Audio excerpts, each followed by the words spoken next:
퇴근길 지방국도 한복판에 은빛 승용차가 멈춰 서 있었습니다. 보닛에서 연기가 피어올랐습니다. 우아한 할머니가 당황한 얼굴로 서 있었습니다. 민재는 망설임 없이 달려갔습니다. 괜찮으세요? 잠깐만요. 제가 봐드릴게요. 허름한 공구로 엔진을 만졌습니다. 손에 기름이 묻어도 개의치 않았습니다. 10분 만에 시동이 다시 걸렸습니다. 할머니는 놀란 눈으로 민재를 바라봤습니다. 이 어린 나이에 이런 걸 다 하네? 부품 공장에서 일해서요. 그냥 익숙한 거예요. 민재는 수줍게 웃었습니다. 이름이 뭐랬지? 민재요, 김민재입니다. 할머니는 차 안에서 명함 한 장을 꺼냈습니다. 혹시 도움이 필요하면 이 번호로 연락해. 전화번호만 적힌 명함이었습니다. 민재는 그저 예의상 받았지만 그 명함이 인생을 바꾸게 될 줄은 몰랐습니다. 작은 친절 하나가 운명의 톱니바퀴를 돌리기 시작한 순간이었습니다. 여러분의 작은 응원이 큰 힘이 됩니다. 사연 시작 전에 무료로 누를 수 있는 구독과 좋아요 먼저 눌러주세요. 알림까지 해두시면 새로운 사연을 가장 먼저 만나실 수 있습니다. 비가 내린 다음 날의 아침은 언제나 더 쓸쓸합니다. 지방국도 옆 좁은 흙길을 따라 걷는 18살 소년 민재의 발걸음도 그랬습니다. 낡은 운동화 밑창에서 물기가 스며들어도 민재는 신경 쓸 겨를이 없었죠. 허리춤에 묶은 낡은 작업복 주머니에는 지난밤 어머니 약값으로 쓰고 남은 10,000원짜리 지폐 2장이 전부였습니다. 오늘도 버텨야지. 민재는 중얼거리며 고개를 들어 멀리 보이는 공장 굴뚝을 바라봤습니다. 시골 자동차 부품 공장. 이곳이 민재의 학교이자 전부였습니다. 고등학교 1학년을 마치고 자퇴서를 낸 지도 어언 1년이 다 되어갔습니다. 친구들은 교복을 입고 학교에 가지만 민재는 기름때 묻은 작업복을 입고 이 길을 걷습니다. 그래도 괜찮다고 민재는 스스로에게 말했습니다. 누군가는 해야 할 일이니까요. 공장 정문을 지나 타임카드를 찍으니 오전 6시 50분이었습니다. 민재는 항상 10분 일찍 출근했습니다. 그래야 작업대를 미리 정리하고 오늘 들어올 부품 목록을 확인할 수 있었거든요. 작업복으로 갈아입고 장갑을 끼는 동안 옆 작업대의 기술자 김 반장이 말을 걸어왔습니다. 민재야, 오늘도 야근이냐? 예, 반장님. 밤에 부품 납품이 밀려서요. 너 요새 얼굴이 많이 상했다. 집에 가서 좀 쉬어야 하는 거 아니냐? 민재는 고개를 저으며 미소 지었습니다. 괜찮습니다. 저 젊으니까요. 젊다는 말이 입 밖으로 나올 때마다 민재는 스스로가 우습게 느껴졌습니다.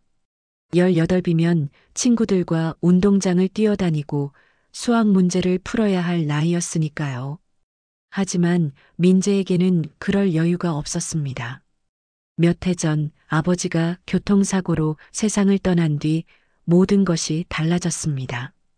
어머니는 그 충격으로 지병이 악화되어 침대에서 일어나지 못하게 되었고 남은 건 빚더미와 병원비뿐이었습니다. 민재야, 오늘 부품 검수 내가 맡아라. 내가 제일 꼼꼼하니까. 알겠습니다, 반장님. 민재는 작업대 앞에 섰습니다. 쇠냄새와 기름 냄새가 섞인 공기를 들이마시며 렌치를 집어들었습니다. 손에 익은 무게감이었습니다.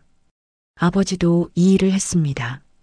자동차 부품을 만지고 고치는 일. 민재는 아버지의 손을 닮았습니다.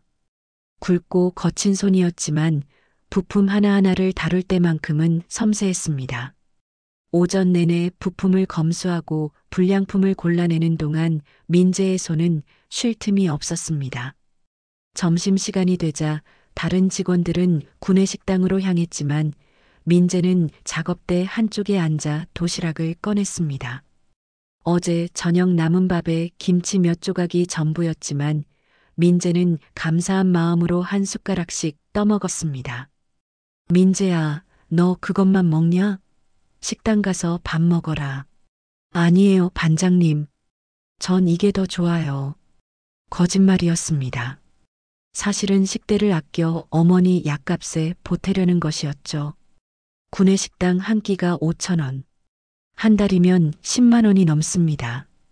그 돈이면 어머니 약을 며칠 더 살 수 있었습니다. 민재는 도시락 뚜껑을 덮고 물을 한 모금 마셨습니다. 차가운 물이 목구멍을 타고 내려가는 동안 민재는 창밖을 바라봤습니다. 저 멀리 보이는 하늘이 참 맑았습니다. 아버지가 돌아가시기 전 민재와 자주 가던 뒷산이 보였습니다. 아버지는 민재의 손을 잡고 말했습니다. 민재야, 세상은 내가 생각하는 것보다 넓단다. 하지만 그 넓은 세상도 결국 사람이 만드는 거야. 너도 훌륭한 사람이 되거라. 민재는 그때 고개를 끄덕였습니다.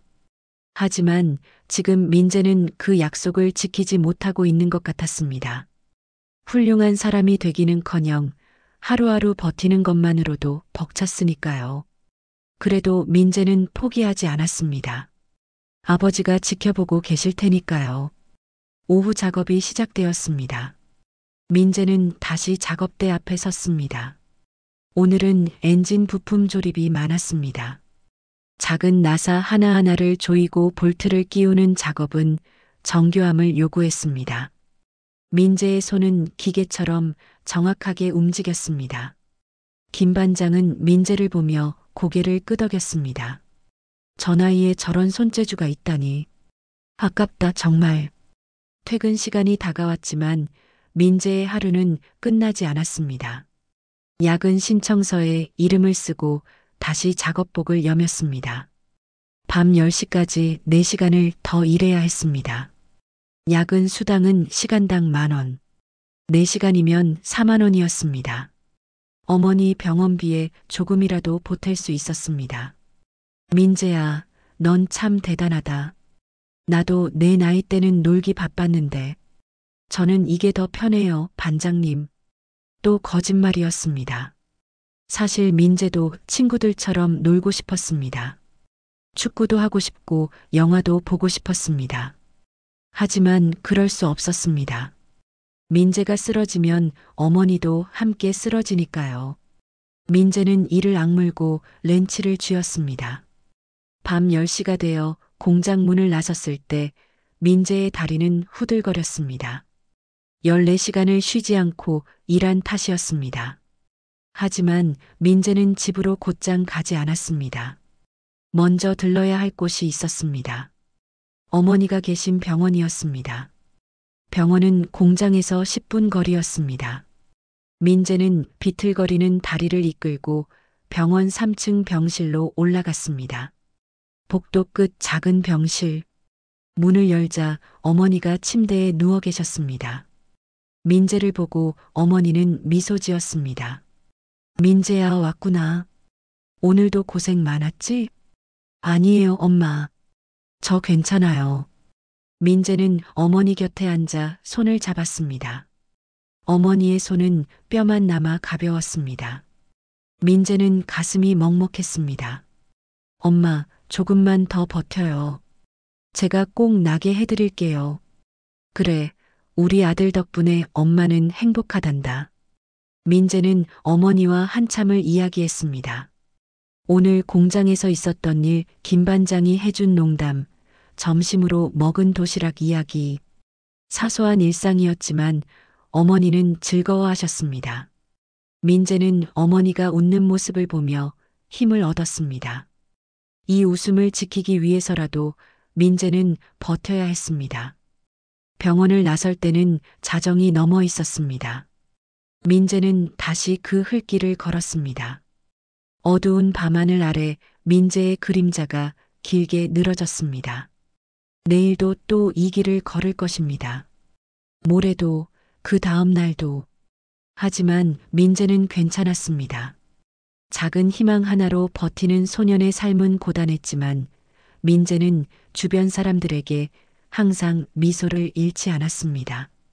그날 오후 민재는 평소보다 조금 일찍 공장을 나섰습니다. 김 반장이 오늘은 야근이 없다며 일찍 퇴근하라고 했거든요. 민재는 고맙다고 인사하고 공장 문을 나섰습니다. 해가 아직 남아있는 오후 5시. 민재에게는 낯선 시간이었습니다.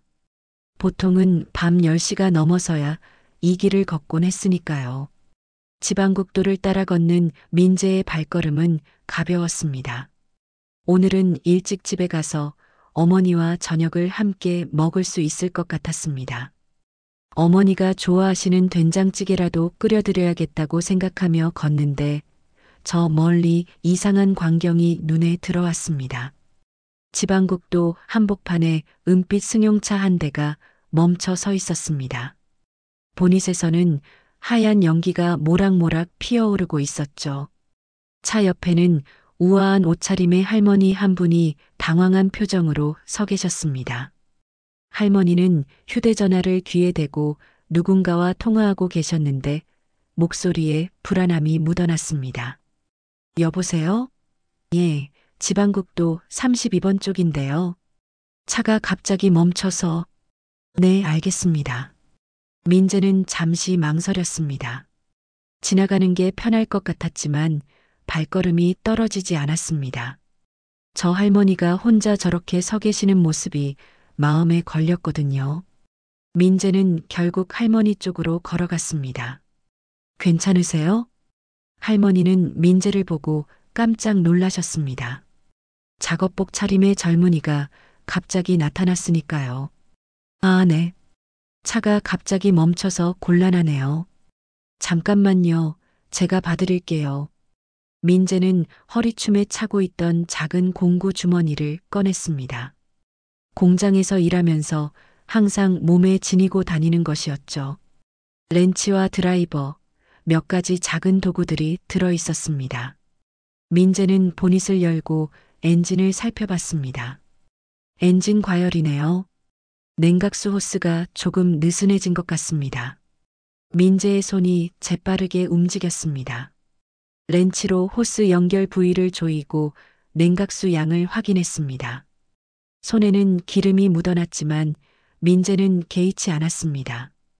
이 정도는 익숙했으니까요. 10분쯤 지났을까요? 민재는 시동을 다시 걸어봤습니다. 부르릉. 엔진이 부드럽게 돌아갔습니다. 연기도 더 이상 나지 않았습니다. 민재는 안도의 한숨을 내쉬며 보닛을 닫았습니다. 다 고쳤습니다. 이제 괜찮으실 거예요. 할머니는 놀란 눈으로 민재를 바라봤습니다. 순식간에 차를 고친 민재의 솜씨에 감탄하신 것이죠. 세상에, 이 어린 나이에 이런 걸 다 하네. 부품 공장에서 일해서요. 그냥 익숙한 거예요. 민재는 손에 묻은 기름을 작업복에 대충 닦으며 웃었습니다. 할머니는 민재를 한참 동안 바라보시다가 조용히 물으셨습니다. 이름이 뭐라고 했지? 민재요. 김민재입니다.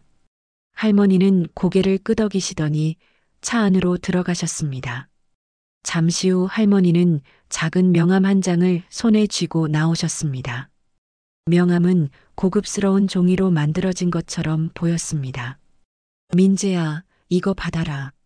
아니에요, 괜찮습니다. 그냥 지나가다가 도와드린 거예요. 아니야, 받아. 혹시 도움이 필요하면 이 번호로 연락해. 할머니는 민재의 손에 명함을 꼭 쥐어주셨습니다. 민재는 어쩔 수 없이 명함을 받았습니다. 거절하기가 미안했거든요. 정말 고맙구나. 내 덕분에 큰일 날 뻔했어. 천만에요. 조심히 가세요. 할머니는 차에 올라타고 천천히 출발하셨습니다. 민재는 할머니의 차가 멀어질 때까지 손을 흔들었습니다. 그리고 나서 손에 쥔 명함을 내려다봤습니다. 명함에는 전화번호 하나만 적혀 있었습니다. 회사 이름도 직책도 없었습니다. 민재는 고개를 갸우뚱했습니다. 이상한 명함이었지만 그냥 주머니에 넣었습니다. 할머니가 주신 것이니 버리기는 그렇잖아요. 민재는 다시 걷기 시작했습니다. 해가 점점 기울고 있었습니다. 저녁 준비를 서둘러야 할 시간이었습니다. 민재는 슈퍼마켓에 들러 두부와 된장을 샀습니다. 1,000원짜리 파 한 단도 샀습니다. 오늘 저녁은 어머니가 좋아하시는 된장찌개를 끓여드려야겠다고 다짐하며 집으로 향했습니다. 그날 밤 민재는 어머니와 함께 저녁을 먹었습니다. 어머니는 민재가 끓인 된장찌개를 한 숟가락 드시더니 눈을 감으셨습니다. 우리 민재가 끓인 찌개가 제일 맛있구나. 엄마, 많이 드세요. 민재는 어머니께 반찬을 더 떠드리며 오늘 있었던 일을 이야기했습니다. 길에서 할머니를 도와드린 이야기, 명함을 받은 이야기. 어머니는 민재의 이야기를 들으며 미소 지으셨습니다. 역시 우리 민재는 착한 아이야. 내 아버지 닮았어. 민재는 어머니의 말에 가슴이 따뜻해졌습니다. 아버지처럼 살고 싶었습니다. 남을 도우며 사는 삶. 그게 민재가 바라는 것이었습니다. 그날 밤 민재는 명함을 다시 한번 꺼내봤습니다. 전화번호만 적힌 명함. 민재는 이 명함의 주인이 누구인지 궁금했지만 그냥 서랍에 넣어뒀습니다. 다시 볼 일은 없을 거라고 생각했거든요. 하지만 민재는 몰랐습니다. 이 작은 명함 한 장이 민재의 인생을 송두리째 바꿔놓을 거라는 걸. 그리고 머지않아 민재의 삶에 거대한 파도가 밀려올 거라는 것을 말이죠. 며칠이 지났습니다. 민재의 일상은 여전했습니다. 새벽같이 일어나 공장으로 출근하고 부품을 검수하고 조립하는 일을 반복했습니다. 그날도 평범한 하루가 시작될 거라고 생각했습니다. 아침 6시 40분, 민재는 언제나처럼 공장 정문 앞에 도착했습니다. 그런데 뭔가 이상했습니다. 공장 정문 앞에 검은색 고급 세단 3대가 나란히 세워져 있었습니다. 반짝반짝 윤이 나는 차체는 이 시골 공장과는 어울리지 않았습니다. 민재는 고개를 갸우뚱하며 공장 안으로 들어갔습니다. 야, 저게 뭐야? 무슨 일이지? 납품 검사라도 나온 건가? 직원들이 작업복으로 갈아입으며 웅성거렸습니다. 모두들 창문 너머로 검은 차들을 바라보고 있었습니다. 민재도 덩달아 긴장이 됐습니다. 혹시 공장에 무슨 문제라도 생긴 걸까요? 타임카드를 찍고 작업복을 입는데 공장 사무실 문이 열렸습니다. 정장을 입은 남자 3명이 나왔습니다. 깔끔하게 빗어넘긴 머리, 반짝이는 구두, 각진 어깨선. 이 사람들은 분명 이 공장 사람들이 아니었습니다. 정장을 입은 남자들은 직원들 사이를 지나 민재 쪽으로 걸어왔습니다. 민재는 가슴이 두근거렸습니다. 왜 저 사람들이 자신을 보고 있는 걸까요? 혹시 김민재 씨 맞습니까? 가장 앞에 선 남자가 공손하게 물었습니다. 민재는 긴장한 목소리로 대답했습니다. 네, 그런데요. 잠시 이야기를 나눴으면 합니다. 이쪽으로 가시죠. 저 무슨 일인지 여쭤봐도 될까요? 어떤 분이 민재 씨를 만나 뵙자 하십니다. 민재는 어리둥절했습니다. 자신을 만나고 싶어 하는 사람이라니요. 민재는 김 반장을 돌아봤습니다. 김 반장도 놀란 얼굴이었습니다. 민재야, 가봐라. 무슨 일인지 모르겠지만. 민재는 고개를 끄덕이고 정장을 입은 남자들을 따라갔습니다. 공장 정문 밖으로 나가자 검은 세단이 기다리고 있었습니다. 민재는 차 뒷좌석에 올라탔습니다. 부드러운 가죽 시트가 몸을 감쌌습니다. 민재는 이런 차를 타본 적이 없었습니다. 차는 조용히 출발했습니다. 민재는 창밖을 바라봤습니다. 익숙한 지방국도를 지나 시내 쪽으로 향하고 있었습니다. 10분쯤 달렸을까요? 차는 커다란 건물 앞에 멈춰 섰습니다. 건물 입구에는 한글로 된 간판이 걸려 있었습니다. 요양병원이었습니다. 하지만 민재가 어머니를 모시고 다니는 동네 병원과는 차원이 달랐습니다. 건물은 새 것처럼 깨끗했고 로비는 호텔처럼 화려했습니다. 이쪽으로 오시죠. 정장을 입은 남자가 민재를 안내했습니다. 엘리베이터를 타고 5층으로 올라갔습니다. 복도는 조용했습니다. 발소리조차 나지 않을 만큼 부드러운 카펫이 깔려 있었습니다. 민재는 한 병실 앞에 멈춰 섰습니다. 문 옆에는 검은 정장을 입은 사람들이 서 있었습니다. 민재를 안내한 남자가 노크를 했습니다. 들어오세요. 안에서 목소리가 들렸습니다. 문이 열리자 넓은 병실이 나타났습니다. 병실이라기보다는 고급 호텔 객실 같았습니다. 큰 창문으로 햇살이 들어왔고 화분들이 곳곳에 놓여 있었습니다. 그리고 침대에는 할머니가 누워 계셨습니다. 며칠 전 지방국도에서 만났던 바로 그 할머니였습니다. 할머니는 민재를 보고 미소를 지으셨습니다. 민재야, 나를 기억하겠지? 네, 그날 도로에서.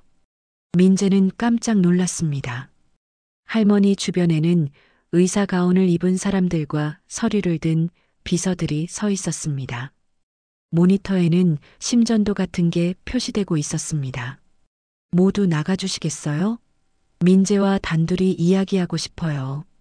할머니의 말에 사람들이 조용히 병실을 나갔습니다. 문이 닫히자 병실은 고요해졌습니다. 민재는 침대 옆 의자에 앉았습니다. 할머니, 몸은 괜찮으세요? 응, 덕분에 괜찮단다. 그날 내가 아니었다면 큰일 날 뻔했어. 할머니는 민재를 따뜻한 눈빛으로 바라봤습니다. 잠시 침묵이 흘렀습니다. 할머니는 무언가 말하고 싶은 듯 했지만 망설이는 것 같았습니다. 민재야, 고마웠다. 그리고 미안하구나. 네, 미안하다니요? 사실 나는 너희 아버지를 알고 있단다. 순간 민재의 심장이 쿵 내려앉았습니다. 아버지를 안다니요. 민재는 할머니를 빤히 바라봤습니다. 우리 아버지를요?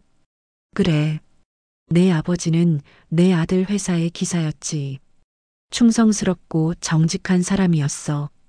민재는 숨이 막혔습니다. 아버지가 기사였다는 건 알고 있었습니다. 하지만 어느 회사에서 일했는지는 자세히 모르고 있었습니다. 아버지가 돌아가신 후 어머니도 그 이야기를 잘하지 않으셨거든요. 아버지가 할머니 아들분 회사에서 그래, 10년 넘게 일했지. 성실하고 책임감 있는 사람이었어. 할머니는 눈시울을 붉혔습니다. 민재는 할머니가 왜 우시는지 알 수 없었습니다. 그런데 왜 저를 찾으신 거예요? 할머니는 한참을 망설이다가 입을 열었습니다. 할머니의 목소리는 떨리고 있었습니다. 민재야, 내가 너무 늦게 알았구나. 내 아버지가 내 손자를 구하다가 세상을 떠났다는 걸. 민재는 귀를 의심했습니다. 손자를 구하다가요. 아버지는 교통사고로 돌아가셨다고만 들었습니다. 그 이상의 자세한 이야기는 어머니도 말씀하지 않으셨습니다. 할머니, 그게 무슨 말씀이세요? 할머니는 눈물을 닦으며 말을 이었습니다. 민재는 할머니의 다음 말을 기다렸습니다. 가슴이 터질 것 같았습니다. 할머니는 깊은 숨을 들이쉬었습니다. 창밖을 바라보던 할머니의 눈빛에는 후회와 슬픔이 가득했습니다. 민재는 숨을 죽이고 할머니의 다음 말을 기다렸습니다. 병실은 고요했고 시계 소리만 째깍거렸습니다. 5년 전이었어. 내 손자가 회사 견학을 갔었단다. 20살이었지. 대학생이 된 손자를 데리고 회사를 구경시켜 주려고 했어. 내 아버지가 그날 운전을 맡았지. 할머니의 목소리는 떨렸습니다. 민재는 주먹을 꽉 쥐었습니다. 손바닥에 땀이 배어났습니다. 고속도로를 달리고 있었어. 날씨도 좋았고 모든 게 평화로웠지. 그런데 갑자기 맞은편 차선에서 화물차가 중앙선을 넘어왔단다. 졸음운전이었어. 민재의 심장이 빠르게 뛰었습니다. 할머니의 이야기 속에서 그날의 광경이 그려졌습니다. 내 아버지는 순간적으로 핸들을 꺾었어. 오른쪽으로. 뒷좌석에 앉아있던 내 손자를 지키려고. 만약 그대로 갔다면 뒷좌석이 정면으로 부딪혔을 거야. 할머니의 눈에서 눈물이 흘러내렸습니다. 민재도 울고 있었습니다. 차는 가드레일을 들이받았어. 운전석 쪽이 완전히 박살났지. 내 아버지는 그 자리에서 돌아가셨단다.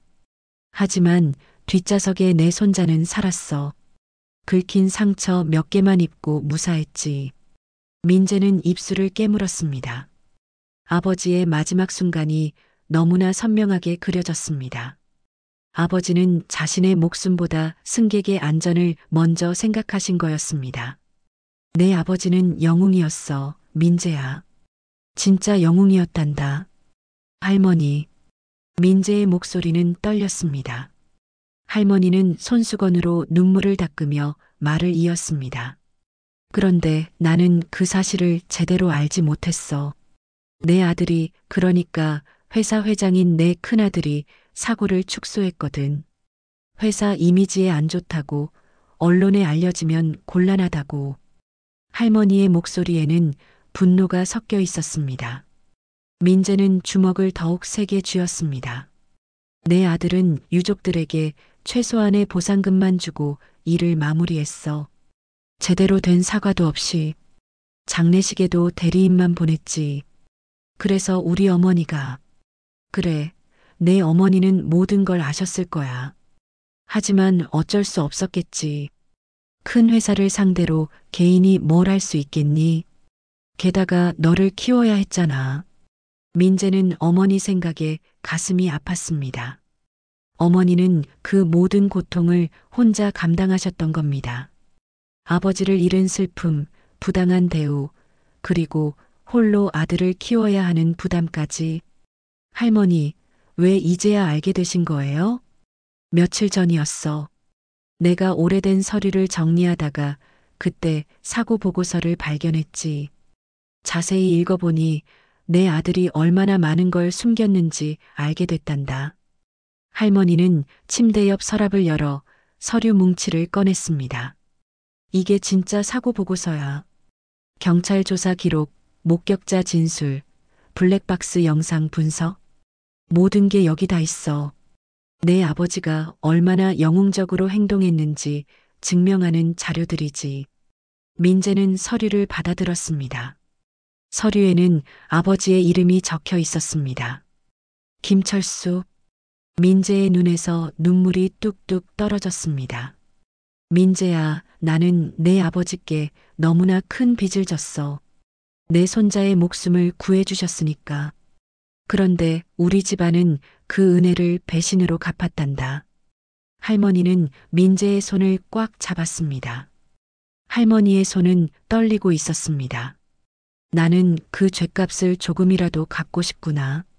이제라도 제대로 된 보상을 하고 싶어. 내 아버지가 내 손자를 살렸으니 이제는 내가 내 가족을 돌봐야 해. 민재는 고개를 저었습니다. 눈물이 뺨을 타고 흘러내렸습니다. 아니에요, 할머니. 저는 괜찮아요. 저는 그냥 아버지가 자랑스러워요. 아버지가 그렇게 훌륭한 분이셨다는 걸 알게 돼서 감사해요. 할머니는 민재를 끌어안았습니다. 민재는 할머니 품에서 소리내어 울었습니다. 5년 동안 참아왔던 슬픔, 억울함, 그리움이 한꺼번에 터져나왔습니다. 할머니도 함께 울었습니다. 두 사람은 한참을 그렇게 안고 울었습니다. 한참을 울고 나자 민재의 마음이 조금 가벼워졌습니다. 할머니는 민재의 등을 토닥이며 말했습니다. 민재야, 내 어머니는 지금 어떻게 지내시니? 병원에 계세요. 아버지 돌아가신 후로 지병이 악화되셔서 거의 누워 계시죠. 제가 공장에서 일해서 병원비를 내고 있어요. 그랬구나. 할머니의 목소리는 더욱 떨렸습니다. 민재야, 내가 최고의 의사를 소개해 줄게. 서울에 있는 대학병원 교수님이시지. 그리고 모든 병원비는 내가 부담할게. 아니, 우리 회사가 부담해야 해. 할머니, 하지만 이건 시혜가 아니야, 민재야. 이건 우리가 5년 전에 했어야 할 일이란다. 내 아버지의 희생에 대한 최소한의 보답이지. 할머니는 침대 옆 서랍에서 봉투 하나를 꺼냈습니다. 두툼한 봉투였습니다. 이건 당장 필요한 치료비야. 그리고 앞으로 필요한 게 있으면 언제든 연락해. 내가 준 명함 기억하지? 민재는 고개를 끄덕였습니다. 봉투를 받는 민재의 손은 떨렸습니다. 할머니, 정말 고맙습니다. 이 은혜 평생 잊지 않을게요. 은혜는 무슨? 이건 우리가 해야 할 당연한 일이야. 그리고 민재야, 너는 정말 좋은 아이구나. 내 아버지를 닮았어. 착하고 성실하고 남을 먼저 생각하는 마음까지. 할머니는 민재의 머리를 쓰다듬었습니다. 민재는 할머니의 따뜻한 손길에 위로받았습니다. 오랜만에 느끼는 어른의 따뜻함이었습니다. 검은 세단이 민재를 다시 공장까지 데려다 주었습니다. 민재는 차 안에서 봉투를 꼭 껴안았습니다. 이제 어머니를 제대로 치료해 드릴 수 있을 것 같았습니다. 그리고 아버지가 얼마나 훌륭한 분이었는지 어머니께 말씀드릴 수 있었습니다. 공장으로 돌아온 민재는 작업대 앞에 섰습니다. 손에는 할머니가 준 봉투가 들려 있었습니다. 민재는 봉투를 작업복 안주머니에 조심스럽게 넣었습니다. 가슴이 두근거렸습니다. 이제 어머니를 제대로 치료해 드릴 수 있다는 생각에 눈물이 날 것 같았습니다. 민재야, 어디 갔다 온 거야? 무슨 일이었어? 김 반장이 걱정스러운 얼굴로 물었습니다. 민재는 아무렇지 않은 척 웃으며 대답했습니다. 아, 아는 분이 좀 찾으셔서요. 괜찮습니다. 그래. 근데 저 차들 뭐였어? 되게 비싸 보이던데. 주변 직원들도 수군거렸습니다. 모두들 궁금한 표정이었습니다. 민재는 그저 고개를 저으며 렌치를 집어들었습니다. 자세한 이야기는 하고 싶지 않았습니다. 하지만 소문은 빠르게 퍼졌습니다. 점심시간이 되자 공장 전체가 민재 이야기로 떠들썩했습니다. 야, 민재가 재벌이랑 연이 닿았대. 진짜? 그래서 고급차가 온 거야? 아, 부럽다. 나도 그런 기회 있으면 좋겠네. 민재는 구석에서 도시락을 먹으며 주변 소리를 들었습니다. 불편했지만 어쩔 수 없었습니다. 사람들은 원래 이런 이야기를 좋아하니까요. 그런데 문제는 따로 있었습니다. 공장 사무실에서 나온 박 사장이었습니다. 박 사장은 50대 중반의 남자였습니다. 작은 공장이지만 이 지역에서는 제법 알려진 사업가였죠. 박 사장은 민재를 지나치며 날카로운 눈빛을 보냈습니다. 민재는 등골이 서늘했습니다. 박 사장의 눈빛에서 좋지 않은 기운이 느껴졌습니다. 다음 날 아침 민재가 출근하자마자 김 반장이 다가왔습니다. 김 반장의 얼굴은 어두웠습니다. 민재야, 사장님이 너 보자고 하신다.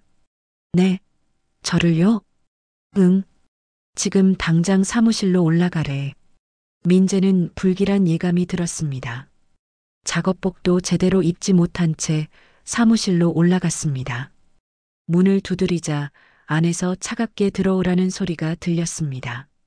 사무실 안에는 박 사장이 책상에 앉아 있었습니다. 박 사장은 민재를 보더니 서류 한 장을 내밀었습니다. 김민재 씨, 이거 읽어보세요. 민재는 서류를 받아들었습니다. 서류 위에는 해고 통보서라는 글자가 적혀 있었습니다. 민재의 손이 떨렸습니다. 사장님, 이게 무슨... 보면 알잖아요. 해고입니다. 박 사장의 목소리는 냉랭했습니다. 민재는 이해할 수 없었습니다. 제가 무슨 잘못을 했습니까? 잘못? 잘못은 없지. 다만 우리 공장 사정이 안 좋아서 인원을 줄여야 해요. 하지만 저는 성실하게 일했습니다. 야근도 마다하지 않았고요. 박 사장은 비웃듯 웃었습니다. 그래요, 성실하게 일했지. 근데 이제 김민재 씨는 우리 같은 작은 공장이 필요 없을 것 같던데요? 민재는 박 사장의 말뜻을 알아챘습니다. 어제 있었던 일 때문이었습니다. 사장님, 어제 일은 오해예요. 그냥 오해? 고급차를 타고 오는 게 오해라고? 김민재 씨, 이제 큰 뒷배가 생겼으니 여기서 일할 필요 없잖아요. 박 사장의 목소리에는 질투와 불안이 섞여 있었습니다. 민재는 가슴이 답답했습니다. 사장님, 제발이요. 저는 이 일이 필요합니다. 어머니 병원비를 내야 해요. 그건 나도 어쩔 수 없어요.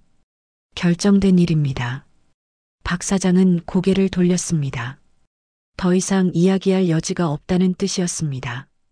민재는 주먹을 쥐었습니다. 억울했지만 어쩔 수 없었습니다. 민재는 사무실을 나와 작업대로 돌아왔습니다. 김 반장이 안타까운 눈빛으로 민재를 바라봤습니다. 민재야, 미안하다. 내가 사장한테 말해봤는데 소용없더라. 괜찮습니다, 반장님. 반장님 잘못이 아니에요. 민재는 자기 물건들을 챙겼습니다.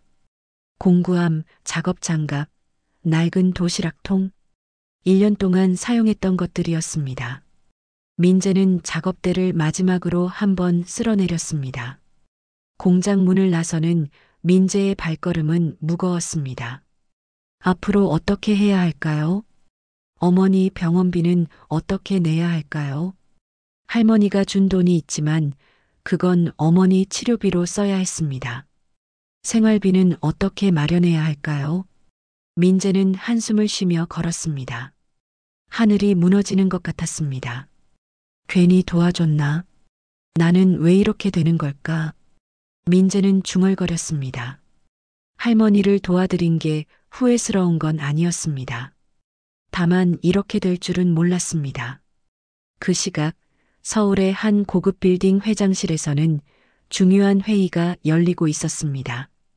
할머니의 큰아들인 강 회장이 책상 앞에 앉아 있었습니다. 50대 후반의 강 회장은 날카로운 인상의 남자였습니다. 어머니가 그 아이에게 돈을 주셨다고? 비서가 고개를 숙이며 대답했습니다. 예, 회장님. 꽤 큰 금액이었습니다. 강 회장은 미간을 찌푸렸습니다. 그 아이가 사기꾼일 수도 있어.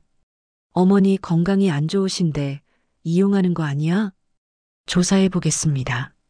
그래, 철저히 조사해. 만약 수상한 점이 있으면 바로 보고하고. 강 회장은 창밖을 바라봤습니다. 5년 전 그 사고는 회사에 큰 타격이 될 뻔했습니다. 강 회장은 언론을 막고 유족들에게 적당히 보상금을 줘서 조용히 마무리했습니다. 그런데 지금 와서 그 일이 다시 수면 위로 떠오르는 게 불안했습니다. 어머니가 왜 이러시는 건지 모르겠어. 지난 일은 지난 일인데. 강 회장은 불편한 기색이 역력했습니다. 민재라는 존재가 탐탁지 않았습니다.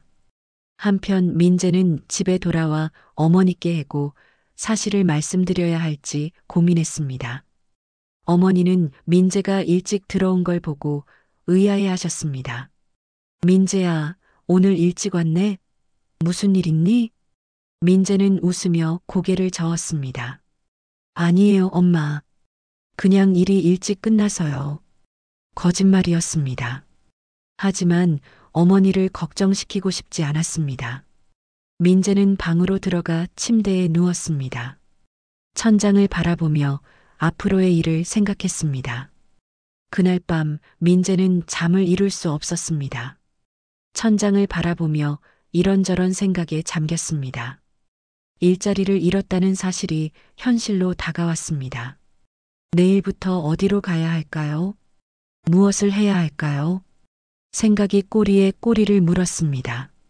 민재는 자리에서 일어나 책상 앞에 앉았습니다. 오래된 책상이었습니다. 아버지가 쓰시던 책상이었죠. 민재는 서랍을 열어봤습니다. 오래된 공구들, 낡은 수첩, 몇 장의 사진들이 들어 있었습니다. 민재는 하나씩 꺼내 보았습니다. 아버지와 어머니가 함께 찍은 사진, 어린 민재를 안고 있는 아버지의 모습, 사진 속 아버지는 행복해 보였습니다. 민재는 사진을 쓰다듬으며 아버지를 떠올렸습니다. 그때 서랍 깊숙한 곳에서 뭔가 손에 잡혔습니다. 봉투였습니다. 누렇게 바랜 봉투 위에는 아버지의 글씨로 이렇게 적혀 있었습니다. 민재에게. 민재의 심장이 쿵 하고 뛰었습니다. 아버지가 자신에게 남긴 편지였습니다. 민재는 떨리는 손으로 봉투를 열었습니다. 편지지를 펼치자 아버지의 글씨가 나타났습니다. 삐뚤빠뚤했지만 정성스러운 글씨였습니다. 사랑하는 민재에게. 아빠가 이 편지를 쓰는 지금은 내가 13살이구나. 중학교에 막 들어간 우리 아들. 아빠는 너를 참 자랑스럽게 생각한단다. 착하고 성실한 아이로 자라줘서 고맙구나. 혹시라도 내가 이 편지를 보고 있다면 아마 아빠는 내 곁에 없을 거야. 미안하구나. 아빠가 더 오래 곁에 있어주지 못해서. 하지만 너무 슬퍼하지는 마라. 민재야, 세상은 너에게 불공평할 수 있어. 때로는 내가 아무 잘못도 하지 않았는데 나쁜 일이 생길 수도 있지. 하지만 절대 사람을 미워하지 말아라. 미움은 너만 힘들게 할 뿐이란다. 아빠가 너에게 해주고 싶은 말이 있어. 내가 가진 손은 특별한 손이야. 아빠를 닮아서 물건을 고치는 재주가 있지. 그 손은 남을 도와주는 손이란다. 부서진 것을 고치고 멈춰선 것을 다시 움직이게 하는 손이야. 세상에는 고장난 게 참 많단다. 기계도 그렇고 사람의 마음도 그래. 민재야, 너는 그런 것들을 고칠 수 있는 사람이 되거라. 아빠처럼 남을 돕는 삶을 살아라. 돈이 많은 게 중요한 게 아니야. 누군가에게 도움이 되는 게 진짜 중요한 거란다. 그게 아빠가 너에게 바라는 거야. 힘들 때는 하늘을 올려다봐라. 아빠가 거기서 너를 지켜보고 있을 테니까. 언제나 너를 응원한단다. 우리 아들 민재 사랑한다. 아빠가. 민재의 눈에서 눈물이 주르륵 흘러내렸습니다. 편지를 읽는 내내 아버지의 목소리가 들리는 것 같았습니다.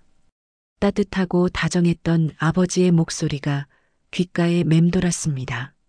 민재는 편지를 가슴에 꼭 안았습니다. 그리고 한참을 울었습니다.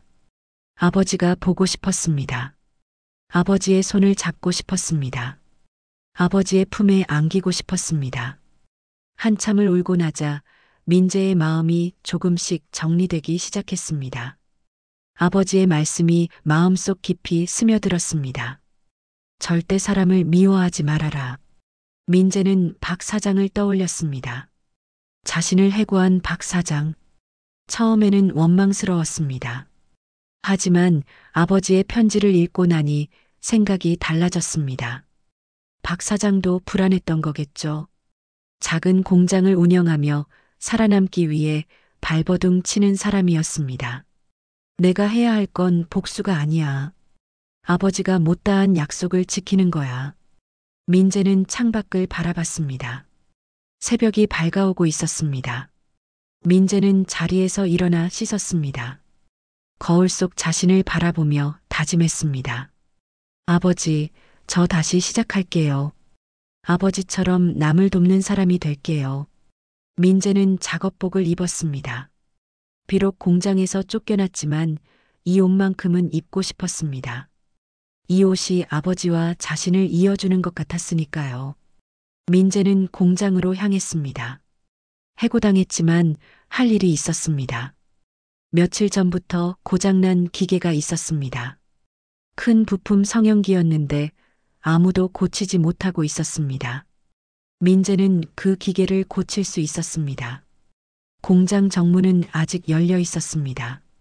새벽 작업조가 들어가는 시간이었습니다. 민재는 조용히 공장 안으로 들어갔습니다. 다행히 아무도 눈치채지 못했습니다. 민재는 고장난 기계 앞에 섰습니다. 커다란 성형기는 일주일째 멈춰 있었습니다. 외부 기술자를 불러야 한다는 이야기가 나오고 있었죠. 민재는 공구함을 열었습니다. 렌치와 드라이버, 각종 도구들이 들어 있었습니다. 민재는 기계 덮개를 열고 안을 들여다봤습니다. 역시 여기가 문제네. 민재는 중얼거리며 손을 뻗었습니다. 기어 연결 부위가 헐거워져 있었습니다. 민재는 재빠르게 부품을 분해했습니다. 그리고 마모된 부분을 확인했습니다. 민재의 손이 능숙하게 움직였습니다. 부품을 닦아내고 새 기어를 끼우고 하나씩 조립했습니다. 1시간쯤 지났을까요? 민재는 마지막 볼트를 조였습니다. 좋아, 이제 돌려보자. 민재는 시동 버튼을 눌렀습니다. 기계가 우르릉 소리를 내며 움직이기 시작했습니다. 멈춰있던 기계가 다시 살아난 것입니다.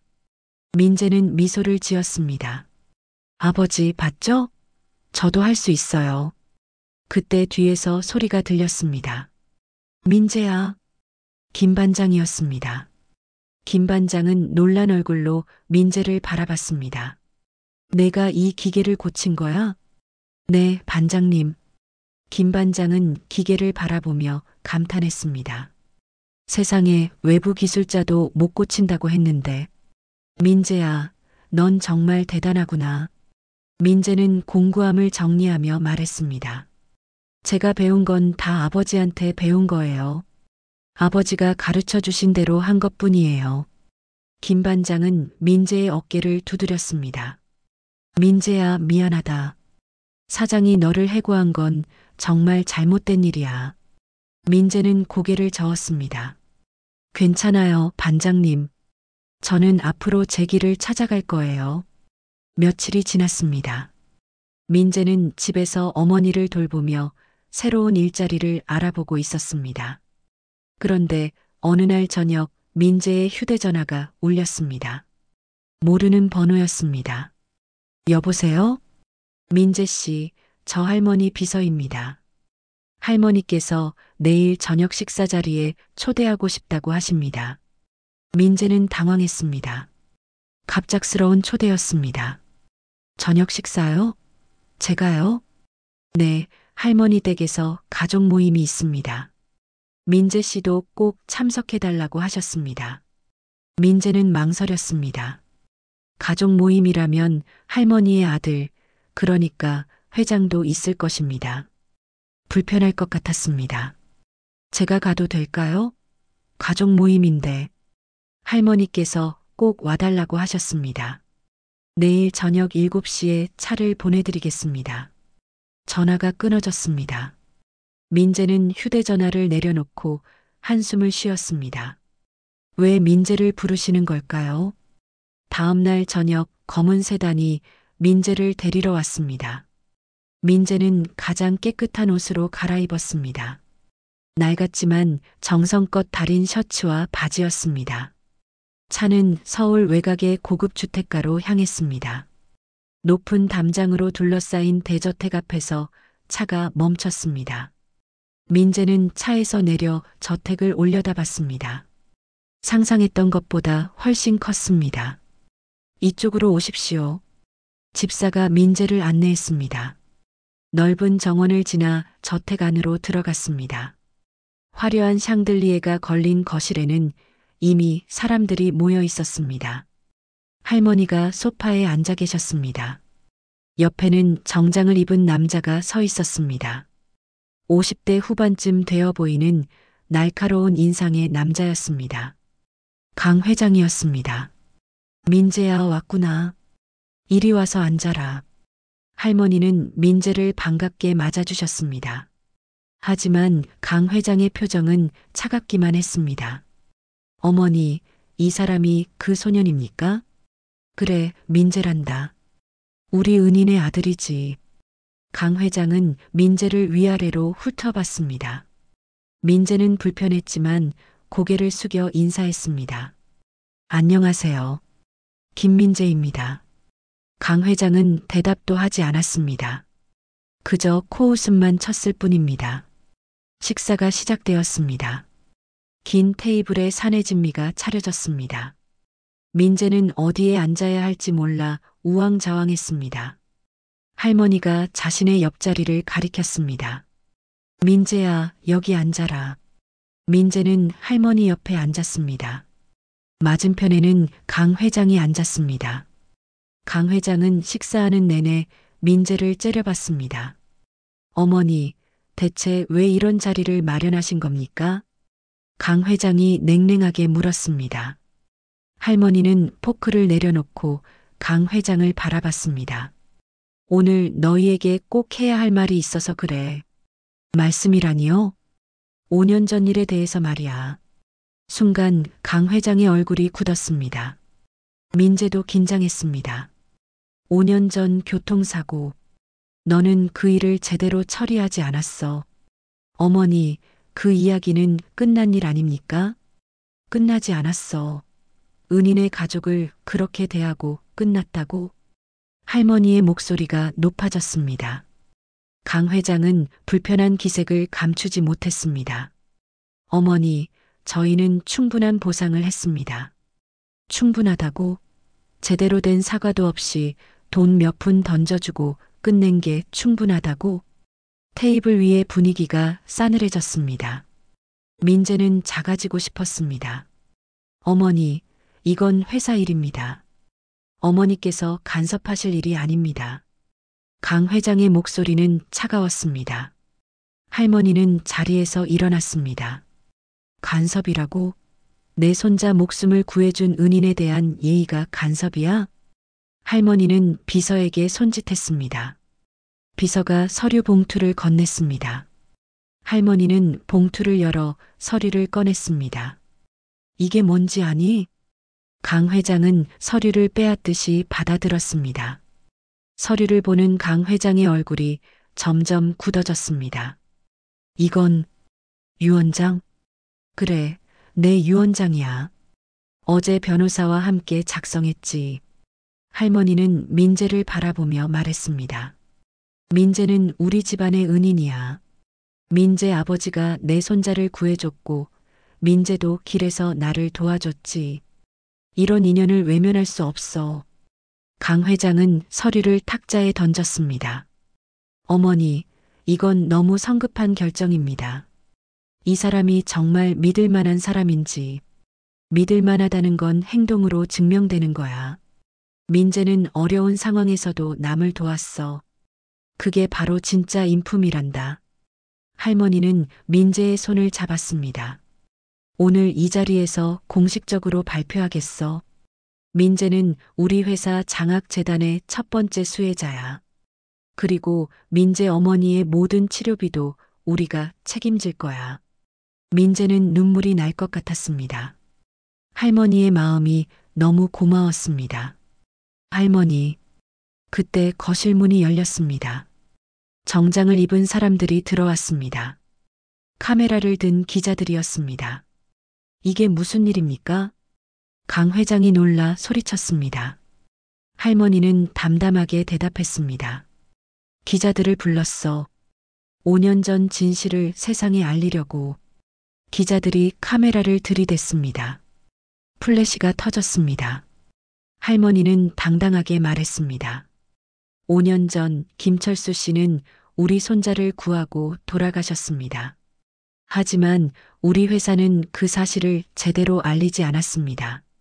오늘 이 자리를 빌려 공식적으로 사과드립니다. 강 회장은 얼굴이 새하얗게 질렸습니다. 기자들은 바쁘게 받아 적었습니다. 민재는 자리에서 일어나 고개를 숙였습니다. 저는 그저 아버지처럼 누군가의 차를 고쳐준 것뿐입니다. 특별한 걸 바란 게 아니에요. 민재의 말에 기자들이 웅성거렸습니다. 할머니는 민재를 안아주었습니다. 민재야, 넌 정말 훌륭한 아이구나. 석 달이 흘렀습니다. 민재의 삶은 완전히 달라져 있었습니다. 할머니의 도움으로 어머니는 서울의 대학병원에서 제대로 된 치료를 받게 되었습니다. 의사 선생님은 몇 달만 더 치료하면 일상생활이 가능할 거라고 했습니다. 민재는 매일 병원에 들러 어머니와 시간을 보냈습니다. 민재야, 엄마가 이렇게 좋은 치료를 받을 수 있게 되다니. 꿈만 같구나. 엄마, 이제 걱정 마세요. 다 괜찮아질 거예요. 어머니의 얼굴에는 생기가 돌았습니다. 몇 달 전과는 비교할 수 없을 만큼 건강해 보였습니다. 민재는 그 모습을 보며 가슴이 벅차올랐습니다. 민재는 할머니와 자주 만났습니다. 할머니는 민재에게 장학금을 주며 공부를 다시 시작하라고 권했습니다. 하지만 민재는 정중하게 거절했습니다. 할머니, 저는 공부보다 제가 잘할 수 있는 일을 하고 싶어요. 그게 뭔데? 차를 고치는 일이요. 아버지처럼 기계를 만지고 고치는 일 말이에요. 할머니는 민재의 눈을 들여다봤습니다. 민재의 눈빛은 확고했습니다. 그래, 내가 하고 싶은 일을 하는 게 제일 중요하지. 할머니는 민재에게 제안했습니다. 그럼 내 정비소를 차려보는 건 어때? 작은 곳이라도 좋으니까. 민재는 깜짝 놀랐습니다. 정비소요? 제가요? 그래, 넌 실력이 있잖아. 김 반장님도 내 실력을 인정하셨고, 민재는 가슴이 두근거렸습니다.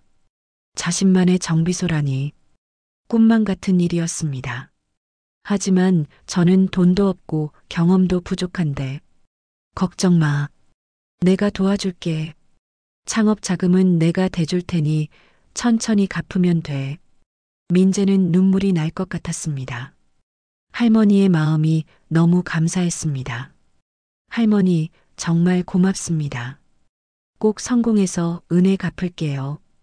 은혜는 무슨? 내가 행복하면 그걸로 충분하단다. 그렇게 해서 민재는 작은 정비소를 차리게 되었습니다. 지방국도 옆 작은 건물이었습니다. 예전에 폐업한 정비소 자리였죠. 민재는 건물을 깨끗이 청소하고 장비를 들여놓았습니다. 김 반장님도 도와주러 오셨습니다. 민재야, 여기 괜찮겠다. 위치도 좋고. 네, 반장님. 지나가는 차들이 많아서 좋아요. 민재는 간판을 달았습니다. 간판에는 한글로 이렇게 적혀 있었습니다. 민재 모터스. 간판을 보는 민재의 눈에서 눈물이 흘렀습니다. 드디어 자신만의 가게를 갖게 된 것입니다. 개업 준비를 하는 동안 민재는 밤낮 없이 일했습니다. 공구를 정리하고 부품을 진열하고 작업대를 닦았습니다. 모든 게 새로웠고 설레었습니다. 드디어 개업일이 밝았습니다. 민재는 이른 아침부터 정비소 문을 열었습니다. 작업복을 입고 밖을 내다보니 해가 떠오르고 있었습니다. 새로운 시작을 알리는 햇살이었습니다.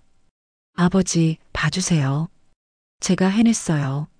민재는 하늘을 올려다보며 중얼거렸습니다. 오전 10시쯤 되었을까요? 정비소 앞에 은빛 승용차 한 대가 멈춰 섰습니다. 민재가 아는 차였습니다. 할머니의 차였죠. 차에서 할머니가 내리셨습니다. 할머니는 정비소를 둘러보며 흐뭇하게 웃으셨습니다.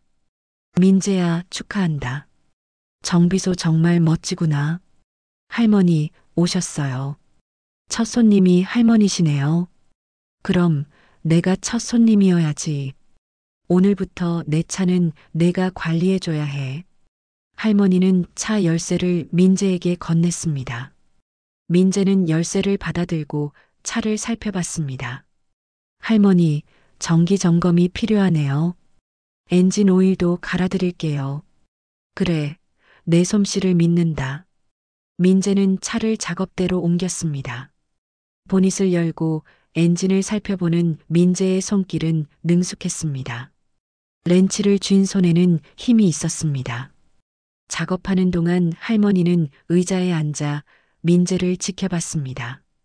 민재의 모습에서 아버지의 모습이 겹쳐 보였습니다. 성실하고 정직했던 아버지의 모습이요. 1시간쯤 지나 민재는 작업을 마쳤습니다. 다 끝났어요, 할머니.